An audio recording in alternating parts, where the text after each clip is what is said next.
le voy a invitar a que abra la escritura, por favor, en el Evangelio de Mateo, capítulo 7. Vamos a leer del versículo 21 al 24. Mateo 7, del 21 al 24.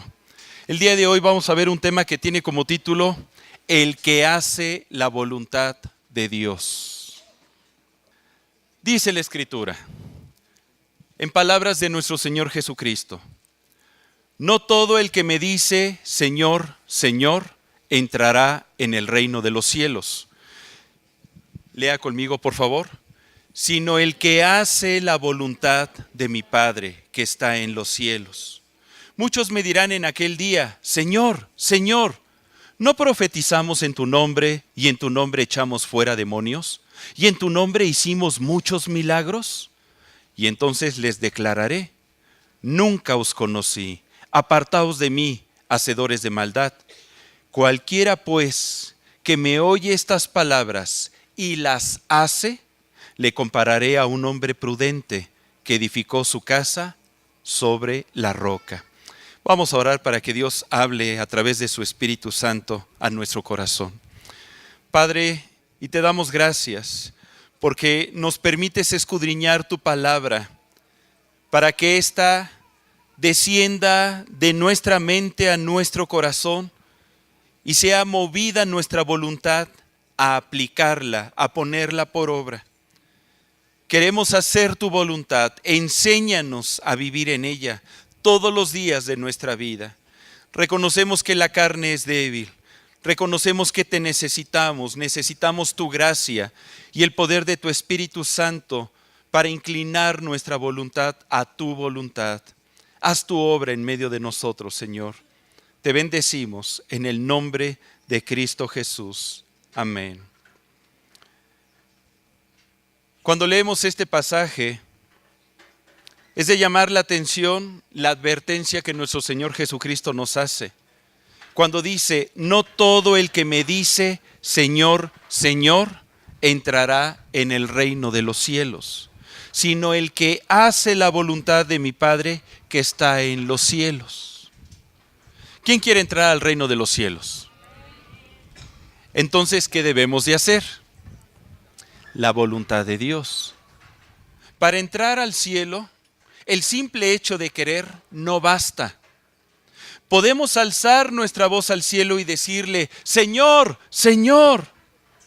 Pero Dios, que pesa los corazones, Él conoce si le amamos, si tenemos una verdadera fe en Él. ¿Qué manifestamos? A través de hacer la voluntad de Dios. Porque la fe se manifiesta con hechos, no solamente con palabras de alabanza o de amor a Dios. Yo le puedo decir a una persona, te amo mucho, pero con mis hechos estar expresando otra cosa. Lo mismo es con el Señor. Él nos dice, no todo el que me dice Señor, Señor, entrará en el reino de los cielos, sino el que hace, repita conmigo, el que hace la voluntad de mi Padre que está en los cielos. Si somos sinceros, el hacer la voluntad de Dios ha sido el punto de conflicto eterno entre Dios y los hombres. ¿A cuántos de nosotros nos cuesta trabajo hacer la voluntad de Dios? Yo confieso que a mí me cuesta trabajo. No es algo que se me da naturalmente. Mi carne no tiene esa propensión, el hacer siempre la voluntad de Dios. Por eso es que necesito a Jesucristo en mi vida. Por eso es que necesito su gracia, necesito su palabra, necesito el poder de su Espíritu Santo trabajando día con día en mi ser. Las Escrituras nos hablan de cómo es la voluntad de Dios, con el propósito de atraernos a ella, de que se nos antoje. Mire, acompáñeme por favor a Romanos 12, versículo 2. Carta dirigida a los Romanos, capítulo 12, versículo 2, donde dice, no os conforméis a este siglo, sino transformaos por medio de la renovación de vuestro entendimiento, para que comprobéis cuál sea la buena voluntad de Dios, agradable y perfecta. Este pasaje define que la voluntad de Dios es algo bueno, agradable y perfecto. Curiosamente, a pesar de tener estas características, nos cuesta trabajo caminar en ella. Porque a veces no la vemos como algo muy bueno, sobre todo cuando Dios nos pide cambiar, que de repente tenemos problemas personales con alguien y viene la voz del Espíritu Santo y nos dice: perdona a tu suegra, abrázala y trátala bonito, recíbela un mes en tu casa. Ay, no, Señor, espérate. Tal vez la abrazo, pero no me pidas milagros, yo no hago milagros, Señor. Nos cuesta trabajo ver como algo bueno la voluntad de Dios cuando es confrontada nuestra acción, nuestros valores, nuestros principios, cuando tenemos que renunciar a algo, cuando Dios nos está pidiendo dejar esto o aquello. Se dice que algo es bueno cuando tiene cualidades que exceden a lo común, cuando sus cualidades son notables, cuando nos es de utilidad. También se dice que algo es agradable cuando nos gusta y nos complace. La voluntad de Dios, cuando aprendemos la bendición que trae a nosotros, se convierte en algo que nos empieza a gustar, en un gusto, en algo agradable, que nos satisface. Y cuando hablamos de que algo es perfecto, es porque cuenta con el mayor grado de cualidades posible. Estas características definen la voluntad de Dios. Así es que la voluntad de Dios es buena, agradable y perfecta. Solo que Dios no desea que su voluntad quede escrita en papel o en piedra, sino Él quiere que quede escrita su voluntad. ¿En dónde cree, hermano? En las tablas de nuestro corazón, aquí grabadas, impresas. Y para que esto pueda ser posible, necesitamos como personas y como familias y como iglesia, lo que dice el pasaje de Romanos 12, no conformarnos a este siglo, no tomar la forma, el molde de este siglo y ser transformados por medio de la renovación de nuestro entendimiento. Como hijos de Dios, ¿qué tanto estamos viviendo en su voluntad? ¿Nuestra vida es buena, agradable y perfecta? Sí, si estamos viviendo en su voluntad. Si no, ¿qué estoy haciendo para entrar en esa voluntad? Porque a veces podemos vivir de puras apariencias, que en ocasiones creemos que somos buenos en nosotros mismos y que hay justicia, y no ponemos delante de Dios nuestra vida para que Él la examine y seamos confrontados si verdaderamente estamos caminando en su voluntad o no. Nosotros podemos pensar que estamos bien y tal vez no es así. Dios nos invita a que día a día examinemos nuestro corazón. Dice ahí en el versículo 22 de Mateo 7, muchos me dirán en aquel día. ¿Cuántos? Muchos. Señor, Señor, ¿no profetizamos en tu nombre y en tu nombre echamos fuera demonios y en tu nombre hicimos muchos milagros? Date cuenta, yo soy tu hijo, te sirvo. Mira cómo el Espíritu Santo opera en mi vida. Si no estuviera bien, el Espíritu Santo no operaría en mí. Y pudiéramos creer que estamos bien y que somos buenos. Pero aquí dice que a estas personas el Señor les dirá, nunca te conocí, yo a ti no te conozco, apártate de mí, hacedor de maldad. Esto nos pone en una posición fuerte, porque tenemos que escudriñar entonces nuestro corazón, preguntarnos, ¿yo estoy caminando en la voluntad de Dios verdaderamente? Porque solamente el que hace tu voluntad heredará la vida eterna. El que hace tu voluntad. La diferencia entre ser y no ser un hacedor de maldad radica en qué tanto nos conformemos a la voluntad de Dios o nos conformemos a la voluntad de este siglo. Se dice que una persona que se conforma a este siglo es que ha tomado la forma de este mundo, que coincide, que concuerda, que está de acuerdo en la forma de pensar o de ser de este mundo. Y perdóneme, pero la palabra de Dios es muy clara en este punto, al decir, seguramente usted se lo sabe de memoria, porque ¿qué compañerismo tiene la justicia con la injusticia? ¿Y qué comunión la luz con las tinieblas o Cristo con Belial? ¿Habrá alguna comunión entre la luz y las tinieblas? ¿Entre el bien y el mal? ¿Entre Dios y el enemigo? ¿Entre el mundo y una vida cristiana? Vivimos tiempos en que debemos de tomar decisiones y hacer clara nuestra postura. Hermanos, no podemos seguir caminando en medias tintas. No podemos ser tibios. Debemos de definir cuál es nuestra postura como hijos de Dios. O nos conformamos a este mundo y tomamos la forma de él, al aceptar sus valores, sus principios, sus argumentos, sus costumbres, sus filosofías o maneras de ser, comportamientos o conductas, de manera que la línea entre la gente que no conoce a Dios y los que decimos conocerle se hace tan delgada que casi desaparece, al grado de que pues prácticamente no hay diferencia. O tomamos una posición radical de separarnos, de alejarnos, de salir de los valores, de los principios y de los argumentos que enseña el mundo para vivir conforme a la voluntad de Dios, haciendo clara y palpable la distinción de nuestra forma de vida a la que enseña este mundo. ¿Cuál de las dos opciones vamos a tomar? A lo mejor uno pudiera decir, hermano, es que la segunda opción que me estás planteando es muy radical.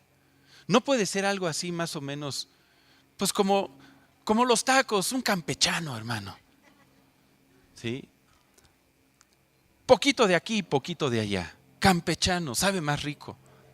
Pues no se puede vivir una vida cristiana campechana. Tenemos que tomar una decisión.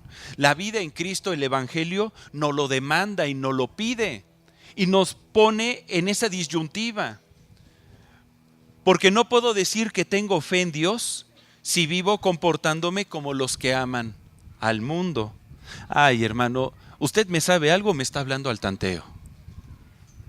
No, simplemente el día de hoy el Señor nos está haciendo esta invitación de que hagamos un análisis.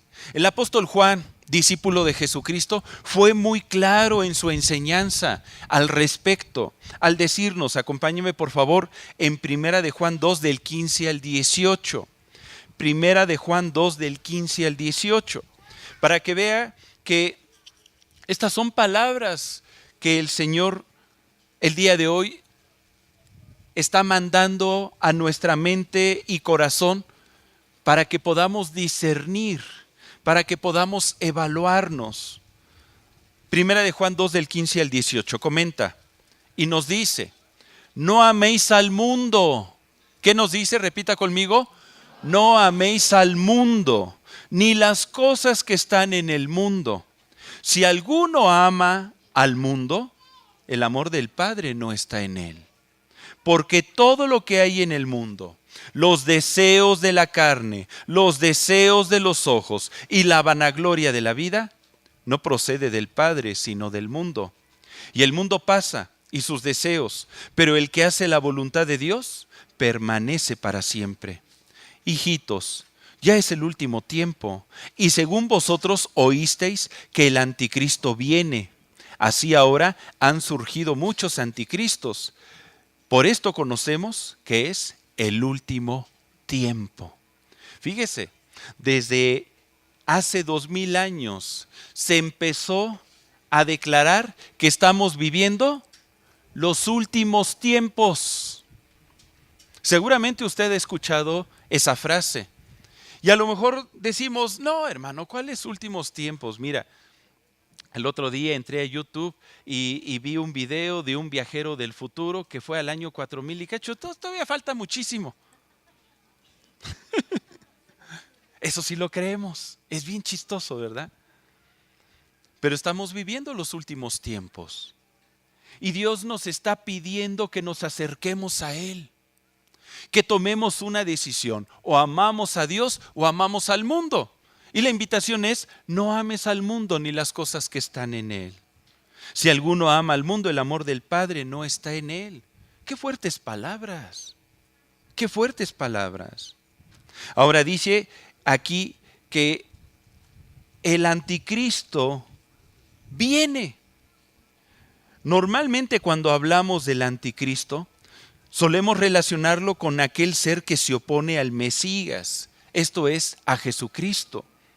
Pero la realidad es que hablar del anticristo es también hablar de su influencia y operación que ejerce en todo el mundo, sembrando ideas, conceptos, valores, principios, costumbres, deseos, pasiones, creencias, etcétera. Es un espíritu que opera en los hijos de desobediencia, como dice Efesios, y que induce al error y que orilla al hombre a negar a Jesucristo. A negar a Jesucristo, incluso, no solamente de palabra, sino con los hechos. En 1 de Juan 4, del 2 al 6, este apóstol continúa diciendo, 1 de Juan 4, del 2 al 6, en esto conoced el Espíritu de Dios. Todo espíritu que confiesa que Jesucristo ha venido en carne, es de Dios. Y todo espíritu que no confiesa que Jesucristo ha venido en carne, no es de Dios. Y este es el espíritu del anticristo. Ponga atención. El cual vosotros habéis oído que viene. Y que ahora, repita conmigo, ya está en el mundo. El espíritu del anticristo no viene, hermano. ¿Qué cree? Ya está en el mundo. Ya opera en los hijos de desobediencia. Ya está arrancando el ministerio de la iniquidad desde hace bastante tiempo. Tratando de engañar, de seducir, de corromper la mente, los principios, los valores, las costumbres de todos aquellos que quieren acercarse a Dios. Y dice el versículo 4, hijitos, vosotros sois de Dios. Que te quede claro, tú eres de Dios, defínete como de Dios. Y los habéis vencido, porque mayor es el que está en vosotros que el que está en el mundo. Ellos son del mundo, por eso hablan del mundo, y el mundo los oye. Nosotros somos de Dios. El que conoce a Dios, nos oye. El que no es de Dios, no nos oye. En esto conocemos el espíritu de verdad y el espíritu de error. ¿Usted a quién escucha, hermano? ¿Escucha a Dios o escucha al mundo?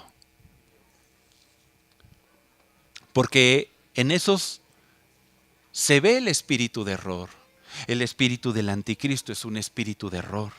Es un espíritu de engaño y de seducción. Es por eso que hoy en día podemos ver a una sociedad corrompida en sus valores y principios y cada vez más terrible. Yo estoy seguro que en muchas de sus pláticas con sus vecinos o con sus hermanos en Cristo, ha declarado en varias ocasiones que este mundo se está corrompiendo cada vez más. Que cada vez hay más pecado, más violencia, más muerte, más situaciones terribles que no nos imaginábamos a lo mejor cuando muchos de nosotros éramos niños. Hoy en día usted no puede dejar a sus niños salir a la calle a jugar solitos. ¿Cuántos salíamos a jugar solitos a la calle y andar en bici? Bote pateado, las traes, policías y ladrones, ¿se acuerda? Y éramos felices en las calles. Bueno, cuando nos dejaban salir a jugar en casa, pero salíamos a jugar en las calles. Hoy en día, usted le dice a su hijo, no vayas a salir, te quedas aquí guardado. Y si sales, voy contigo al parque y te pongo la correa, ¿verdad? Para que no te me escapes, campeón. Por ejemplo, hablando de la corrupción de este mundo, un mundo que a lo bueno le llaman malo y a lo malo le están llamando bueno. En el 2016, el Tribunal de Justicia de Canadá emitió un fallo en que se permitía la zoofilia, que es el sexo de seres humanos con animales. Y qué curioso, varios representantes de partidos animalistas se han manifestado para pedir un cambio de leyes que consideran obsoletas, ya que no protegen a los animales del país. O sea, les preocupa más los animales para protegerlos de los humanos que generar leyes que protejan a los humanos de la bestialidad o la zoofilia, que es el sexo con animales. En 2018, en Francia, se abrió la puerta a la pedofilia, que es el sexo de adultos con menores de edad. La ministra por la Igualdad de Género, Marlene Schiappa, logró que sea considerado delito de violación a un menor de 15 años, siempre y cuando se comprobara la falta de comprensión del menor para participar en este acto. ¿Qué significa? Que si el menor comprende y dice, no, pues es que yo estaba de acuerdo, yo sabía lo que estaba haciendo, aunque sea menor de 15 años, aunque sea un niño, puede tener sexo con un adulto y no hay ningún problema. Qué terrible situación. De manera que si el niño es inducido a decir que él sabía lo que hacía y lo hacía por su voluntad, ya no es considerado delito. El matrimonio homosexual, ¿sabía que ya es legal al menos en 25 países? Primero se legalizó en Holanda en el año 2000, después en Sudáfrica en el año 2006. En Irlanda se legalizó mediante una consulta popular. ¿A qué le suena eso? Y en México en 2015 también se permitió. Hablando del aborto, este se ha legalizado sin restricción alguna en el 60% de los países del mundo, muchos de los cuales se consideran países industrializados o de primer mundo. Y los países donde se permite cuando la vida de la madre está en riesgo o por motivos de salud, curiosamente son países que pertenecen al tercer mundo o económicamente pocos desarrollados. Pues yo prefiero ser considerado de tercer mundo, pero con una mejor conciencia delante de Dios, que decir vivo en un país de primer mundo que está totalmente corrompido. En casi todo el mundo es una práctica que se lleva a cabo y millones de seres humanos son tirados cada año a la basura. El mal, querido hermano, se está legalizando. Se están usando argumentos médicos, económicos, científicos, y todos revestidos con una apariencia de piedad, con el propósito de defender derechos humanos o el respeto y la tolerancia. Y como hijos de Dios y familias en Cristo, usted y yo no podemos conformarnos a este mundo. Tenemos que tomar una postura. ¿Cuál va a ser nuestra postura? ¿La que el mundo nos ofrece para que empecemos a vivir conforme a ella? Porque nuestros hijos van a las escuelas. Y hoy en día usted sabe que ya se inició una reforma educativa y se les está instruyendo a los hijos acerca de la ideología de género.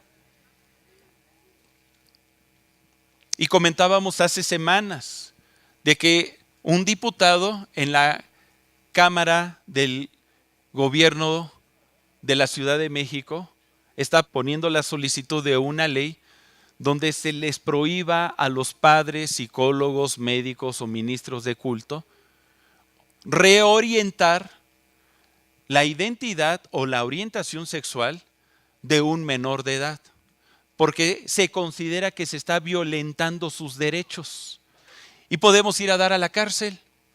Ahora los padres ya no van a tener el derecho de educar a sus hijos.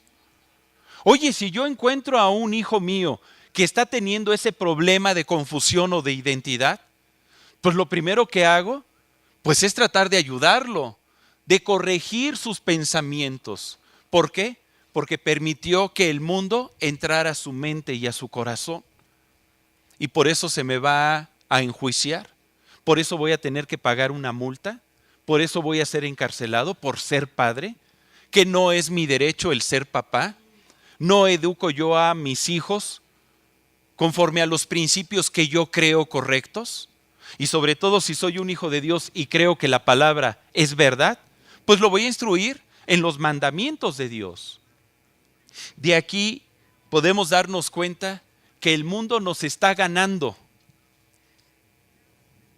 ¿Y nosotros qué estamos haciendo? ¿Estamos instruyendo a nuestros hijos? ¿Nos estamos metiendo verdaderamente a la palabra de Dios? ¿La estamos creyendo? ¿La estamos viviendo cada día? ¿Les estamos enseñando a amar al Señor con todo su corazón? ¿O estamos haciendo una religión de la vida cristiana? Tenemos que despertar, hermano.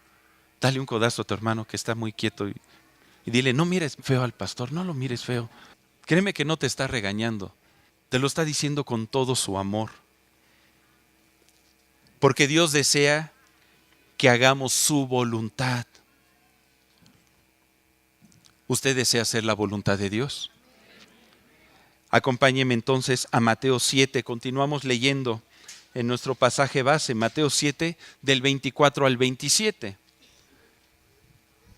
Dice la Escritura, cualquiera pues que me oye estas palabras y las hace, ahí está el secreto, hermano, y las hace, le compararé a un hombre prudente que edificó su casa sobre la roca.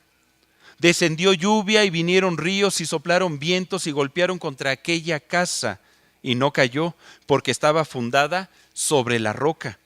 Pero cualquiera que me oye estas palabras y no las hace, le compararé a un hombre insensato que edificó su casa sobre la arena. Y descendió lluvia y vinieron ríos y soplaron vientos y dieron con ímpetu contra aquella casa y cayó y fue grande su ruina.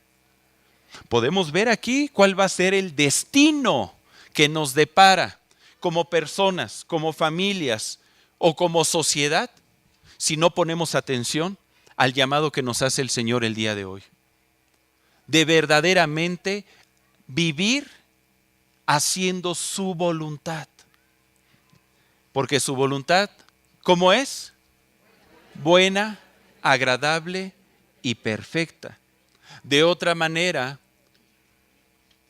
vamos a terminar en la ruina, como personas, como familias y como sociedad. Va a ser terrible. ¿Qué labor hacían estos dos hombres de esta historia que nos narra nuestro Señor Jesucristo? Ambos estaban edificando su casa. Cuando se habla de que alguien edifica su casa, es que la está construyendo, la está levantando. Normalmente uno contrata a una compañía constructora para que le construyan su casa, donde participan pues gran cantidad de gentes, personas especialistas en diferentes áreas, albañiles, yeseros, pasteros, electricistas, carpinteros, plomeros, herreros. Si le alcanza, pues participa toda esta gente. Si no, dice, pues nada más consigo a un maestro y él le hace de todo, ¿verdad? Todos ellos normalmente están dirigidos por un maestro de obra, un residente o un arquitecto.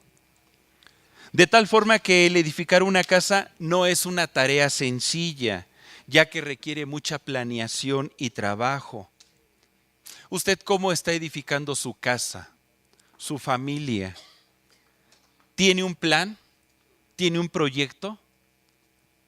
¿Sabe hacia dónde va?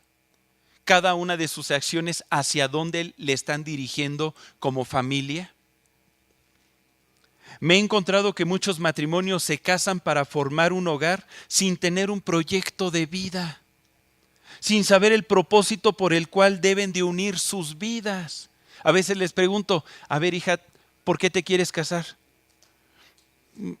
Pues porque lo amo. ¿Y tú?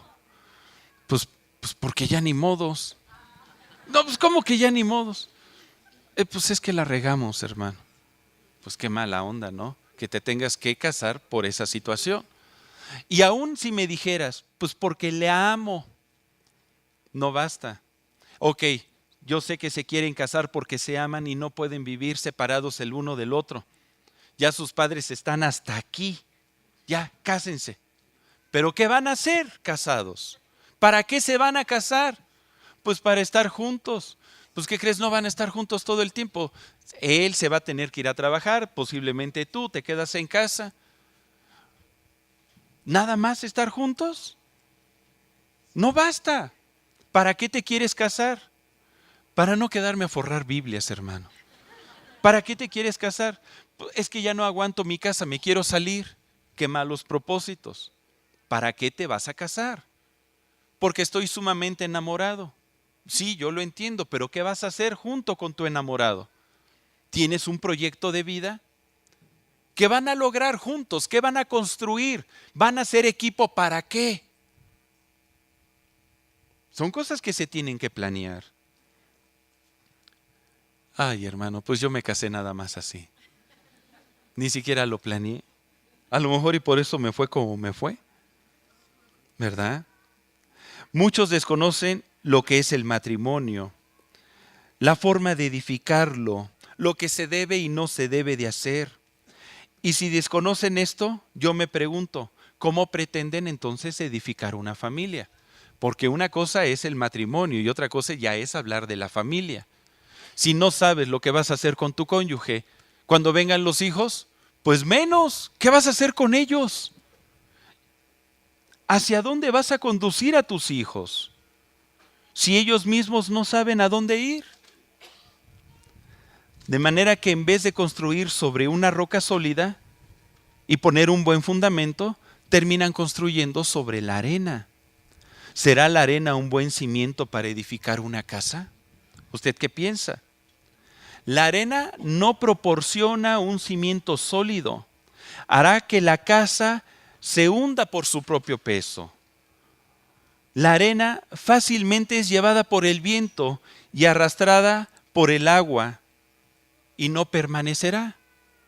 Yo tengo aquí en mi mano tantita arena, la voy a aventar en aquella dirección. Perdóneme si le caen algunas partículas, pero ¿a dónde llegó? ¿A todos lados y a ningún lado? Se esparció, no tuvo una dirección, no alcanzó un objetivo. La arena es llevada por el viento, fácilmente es movida de un lugar a otro. El hombre insensato, el que no quiere escuchar y hacer la voluntad de Dios, es el que edifica su casa sobre la arena, sobre un fundamento ligero y liviano. Y este mal fundamento son todos los valores, ideas, conceptos y formas que podemos tomar del mundo, que tal vez usted no los acepta, pero al no enseñar lo contrario en casa y quedarse callado, pues el que calla otorga. Y es como si usted los estuviera aceptando. Ándale, hijo, sigue aprendiendo todo lo que allá afuera en el mundo te enseñan como valores. Nosotros tenemos que sentarnos con nuestros hijos y decirles, mira, papacito, las cosas son así. Estos son los valores, estos son los principios. Esto es lo que debes de sembrar en tu mente y en tu corazón. ¿Quieres tener éxito? Esto es lo que tú debes de hacer. No lo que nos dicen allá afuera. Ser padre no es serlo solamente biológicamente. El engendrar un hijo es formarlo a través del tiempo. Es dedicarle años de esfuerzo, lágrimas, trabajo, donde los valores morales, éticos y espirituales se siembran en su corazón.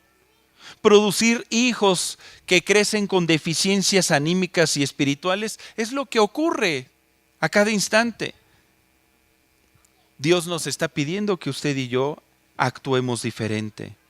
Actualmente podemos ver millones de hogares que sufren debido a la escala de valores tan baja, tan corrompida, principios morales tan livianos y ligeros como la arena. Por ejemplo, jóvenes que viven una vida desenfrenada en una supuesta libertad, pero presos de los vicios y del pecado debido a que sus padres no supieron encauzarlos y fueron muy permisivos con ellos.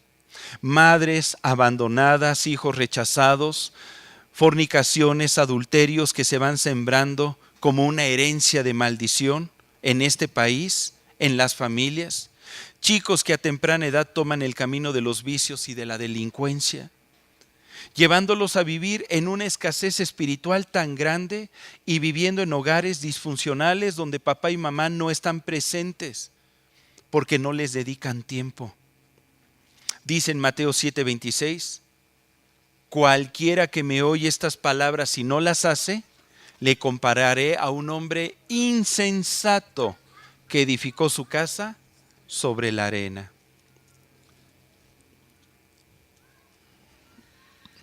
En este pasaje dice que el hombre insensato edificó, construyó su casa, pero no con un buen fundamento. Significa que trabajó, que se esforzó. Ante sus ojos, él hacía el papel que le correspondía, pero su esfuerzo fue en vano, porque el fundamento en el cual construyó fue el equivocado. Los valores, los principios, las ideas, las metas, los propósitos, la cultura, las tradiciones no eran los correctos. ¿Y por qué? Porque no quiso darse la oportunidad de oír la palabra de Dios. Seguramente pensó que su proyecto de vida era mejor que el proyecto de vida que Jesucristo le estaba ofreciendo. ¿Usted está de acuerdo que cualquier persona en sus 5 sentidos no edificaría su casa sobre la arena? Nadie lo haría. Sin embargo, pareciera que nos esforzamos en hacerlo. Nos esforzamos en edificar nuestra casa sobre la arena cuando desconocemos los anhelos, temores y metas de nuestros hijos por falta de comunicación. Edificamos nuestra casa sobre la arena cuando permitimos que en casa surja la falta de amor y de respeto entre los miembros del hogar. Cuando cada miembro del hogar está absorto en sus actividades personales y no tienen tiempo para pensar en los demás. Hay familias donde cada quien está en su habitación y cada quien en su celular. Ya no se comunican. Van a comer, van a desayunar. Los ve usted en los restaurantes. Todo el mundo con su celular. Ya no conviven. Nos esforzamos en edificar nuestra casa sobre la arena cuando la violencia en el hogar se hace presente a través de insultos y golpes entre los miembros de la familia. Cuando permitimos que terceros, suegros o parientes tomen las decisiones familiares. Cuando en un hogar hay falta de relación y compañerismo. Cuando hay una falta de instrucción en casa por parte de los padres hacia los hijos. Cuando la vida en Cristo es solo un pasatiempo o afición por parte de los padres, pero no es una convicción real y los hijos no aprenden a tener convicciones. Cuando no se tiene una dirección clara hacia dónde avanzar y qué construir, o cuando se construye de manera equivocada. Imagínese que usted quisiera construir una casa, pero el primer piso que trata de edificar utiliza material de pésima calidad, posiblemente porque en esa época pues no tenía recursos, pero después obtiene los recursos y continúa su edificación y ahora sí le mete material de buena calidad y avienta un segundo y tercer piso pero con buen material. ¿Cómo cree que quede esa construcción? Esa construcción no va a estar buena, porque de por sí los cimientos estuvieron así y el primer piso, chafa, mal material. ¿Qué tenemos que hacer? Lo correcto es derribar todo si queremos construir bien y volver a cimentar, pero poner buenos cimientos y desde el primer piso edificar correctamente. Haga de cuenta que eso es lo que tiene que acontecer en nuestra vida. A través del tiempo vamos construyendo una vida. Va pasando el tiempo, vamos construyendo una familia, un matrimonio, una vida.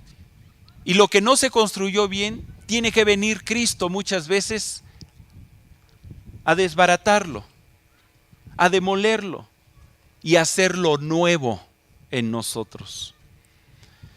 Y si decidimos que Cristo haga esa labor en nuestra vida, pues tenemos que decidir que actúe por completo en ella, aunque nos duela, para que se pueda edificar correctamente una vida en Cristo. Dios tiene que renovarnos, tiene que transformarnos. ¿Cómo está construyendo usted su hogar, hermano? ¿Está construyendo su vida en la voluntad de Dios? ¿Está construyendo sobre la roca?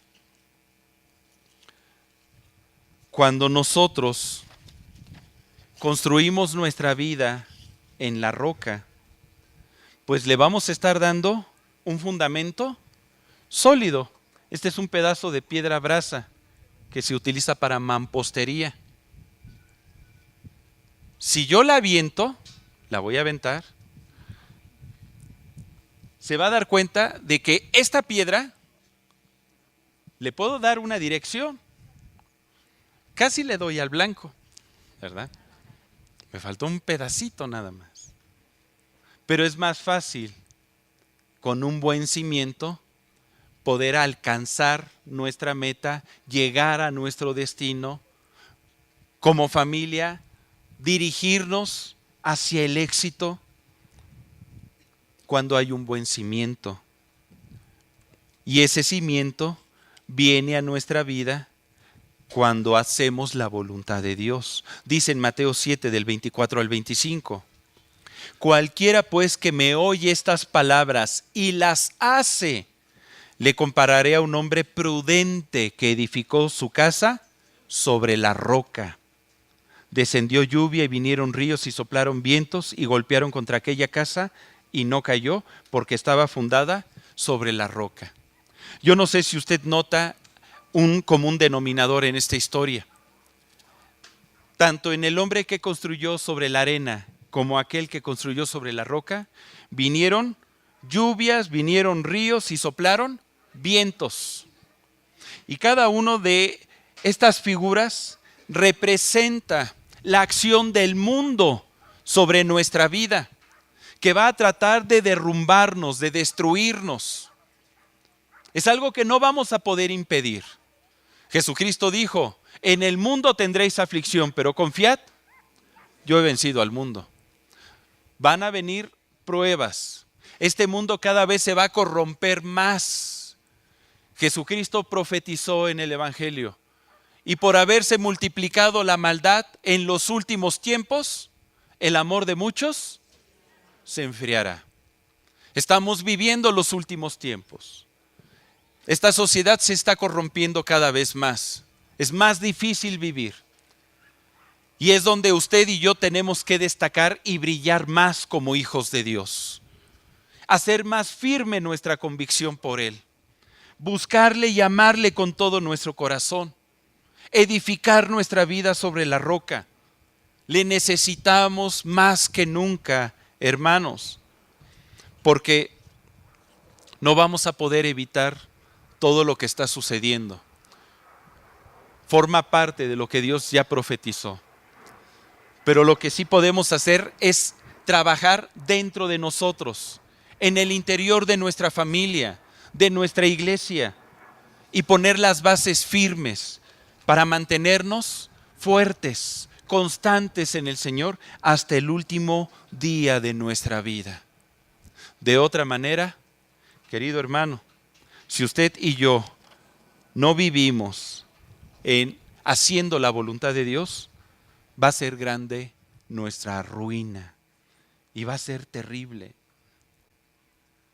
Dios está esperando que usted y yo tomemos consejo. Tomemos consejo. Yo le voy a invitar a que cierre su Biblia, por favor. Y solamente usted y yo sabemos cómo estamos caminando delante de Dios. Y si usted recibió este mensaje en su corazón y percibe que hay áreas de oportunidad en las que el Señor tiene que trabajar en su vida y desea darle a Dios la autorización para que Él haga su voluntad en usted, no solamente ayudándole a comprender su palabra, sino inclinando su corazón a ponerla por obra, dándole la valentía para tomar la decisión de brillar y de manifestar una diferencia entre los hijos de este mundo y los hijos de Dios. Si usted desea vivir en su voluntad, tal vez reconozca que le cuesta trabajo, pero que el día de hoy usted tome el compromiso de buscarle más,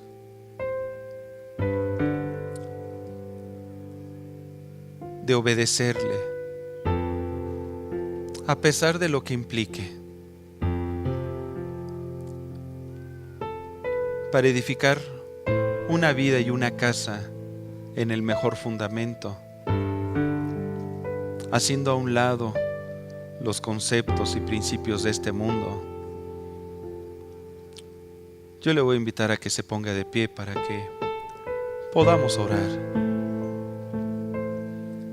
y poder presentarle al Señor nuestros corazones.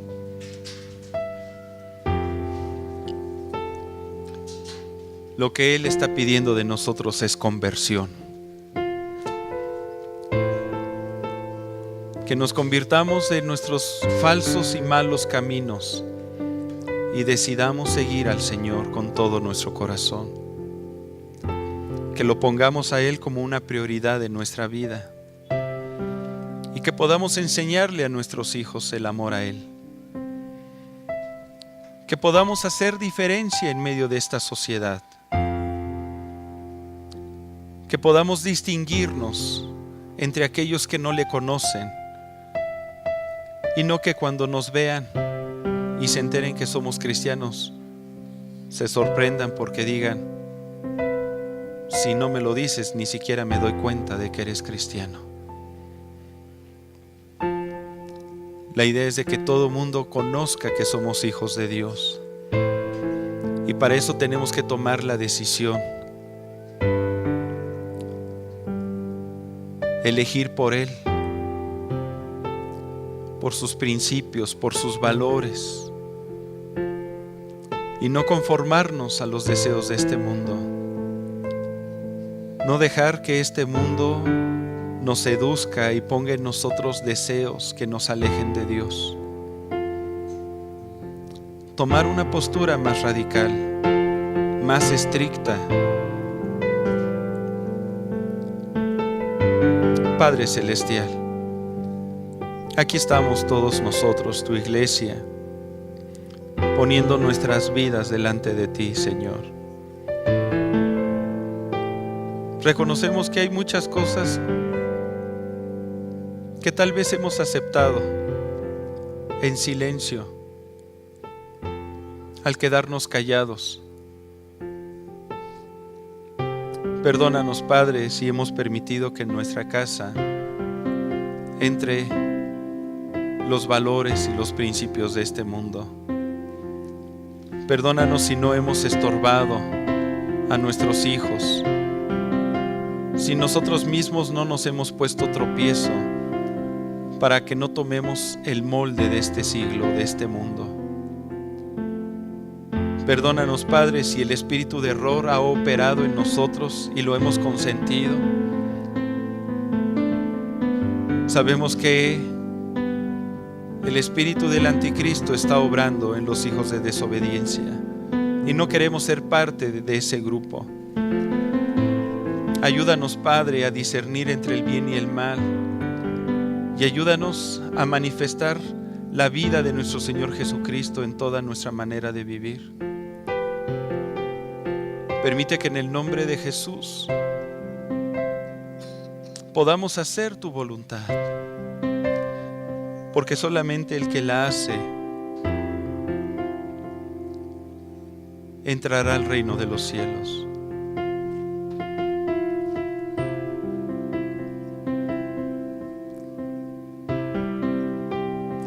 Padre Celestial, ministranos y muéstranos qué áreas de oportunidad se tienen para que cambiemos, para que seamos renovados. Muéstranos lo que tenemos que dejar o abandonar. Enséñanos a renunciar a aquellas cosas que nos seducen. Enséñanos a vivir en santidad para ti.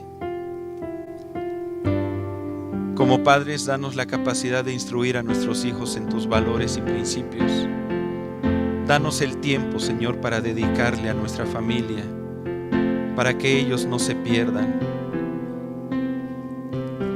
No queremos ser parte de las estadísticas donde muchos jóvenes, Señor, están tirando sus vidas a la basura. Y si de alguna manera hemos cometido errores y nuestros hijos también, haz nuevas todas las cosas, Señor. Si tienes que derrumbar lo que hemos construido para que tú edifiques algo nuevo, hazlo. Danos la oportunidad de ser nuevas criaturas y de ponerte a ti en primer lugar en nuestro corazón. Aquí estamos, Dios, reconociendo la necesidad que tenemos de ti. Entréguele su corazón, hermano, al Señor. Con sus propias palabras, dígale que le necesita y comprométase con Él. Comprométase a amarle, a buscarle.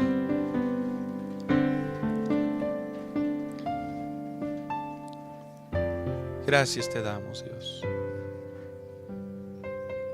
Te bendecimos. En el nombre de Cristo Jesús. Amén. Amén.